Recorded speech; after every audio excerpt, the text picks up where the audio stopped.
कभी कभी इतिहास में एक ऐसा चरित्र जन्म लेता है जो भले ही कदकाठी से सामान्य लगे, लेकिन उनकी जिद, उनकी आवाज दुनिया हिला सकती है।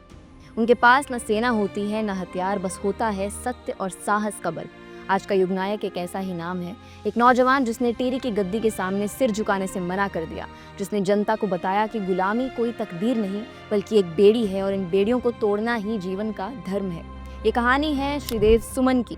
असली नाम श्रीदत्त बडोनी, जिनका जन्म 25 मई 1916 को उत्तराखंड के तहसील टिहरी के जौल गांव के बामुन पट्टी में हुआ था। उनके पिता हरिराम बडोनी एक वैद्य थे और मातारा देवी गृहिणी। बचपन से ही देव सुमन की आंखों में असमानता की आग थी। बुलंद बद्री राजा की अधीनता, जनता की बेबसी, थोड़ी सी उम्र में ही उन्होंने महसूस कर लिया था कि सिर्फ शिकायतों से कुछ नहीं होगा, क्रिया चाहिए। 1930 में जब महात्मा गांधी ने नमक सत्याग्रह छेड़ा, 14 साल की उम्र में देव सुमन ने भी अपने गांव से निकलकर आंदोलन में भाग लिया। जेल का अनुभव भी मिला, लेकिन चेहरे पर डर की एक शिकन तक नहीं आई, बल्कि जनता की आवाज बनकर उभरे।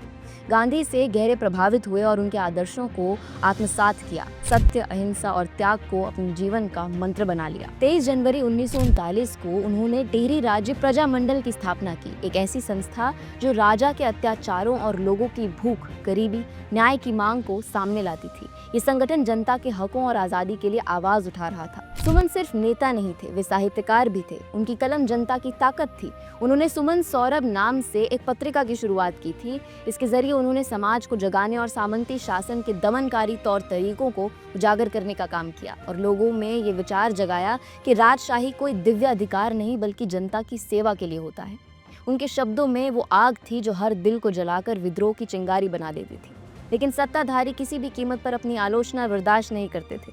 यही कारण था कि सुमन को बार बार गिरफ्तार किया गया। दिसंबर 1943 में उन्हें फिर से जेल में डाल दिया गया।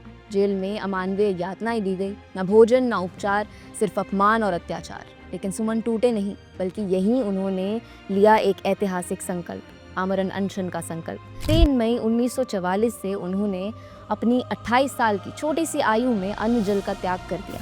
सिर्फ अन्याय के खिलाफ अपनी आवाज बुलंद करने के लिए खुद को मृत्यु के हवाले कर दिया। दिन बीतते गए, उनका शरीर कमजोर पड़ता गया। 25 जुलाई 1944 को 83 दिन के इस अनशन की समाप्ति हुई उनकी मृत्यु के साथ। उनकी देह तक को जनता को नहीं दिया गया।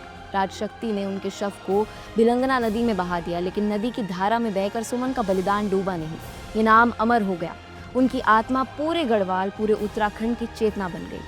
उनके बलिदान की स्मृति में श्रीदेव सुमन विश्वविद्यालय की स्थापना की गई। हर साल उनका बलिदान दिवस मनाया जाता है। सुमन ने सिखाया था कि अन्याय के आगे झुकना नहीं है, चाहे कीमत प्राणों की ही क्यों न हो।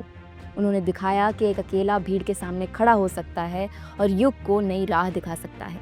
बस खुद से ये सवाल करना जरूरी है कि क्या हम इन कीमती बलिदानों से कोई सीख ले रहे हैं। विचार कीजिए। मैं मनवीर मिलूंगी आपसे ऐसे ही एक अमर नायक की कहानी के साथ अगले एपिसोड में। आप देख रहे हैं युग नायक सिर्फ टीतर पर।